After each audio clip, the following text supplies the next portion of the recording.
May alok na libreng bakuna kontra flu ang pamahalaan lokal ng Taguig para sa mga senior citizen sa lalawigan. Inilunsad ito ng Taguig LGU at magtatagal ng 2 linggo o hanggang May 22, maliban na lamang tuwing weekends. Sa ilalim ng naturang programa, ang bawat barangay ay may nakatalagang vaccination area na makikita sa social media accounts ng lungsod kung saan pwedeng pumunta ang mga senior. Ayon kay Taguig City Mayor Lani Cayetano, maaari namang ipatupad ang house-to-house vaccination para sa mga bedridden senior na hindi na makakabiyahe. Target ng inisyatibang ito na mabakunahan ng higit sa 120,000 rehistradong senior citizen sa Taguig bilang paghahanda sa nalalapit na flu season. Ito ay upang makatulong na rin na makaiwas sa mga sakit at komplikasyong maaaring dulot ng trangkaso.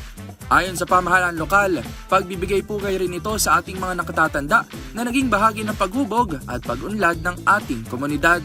Para sa DZRH TV, ito si Rovic Manuel. Una sa Pilipinas, una sa Pilipino.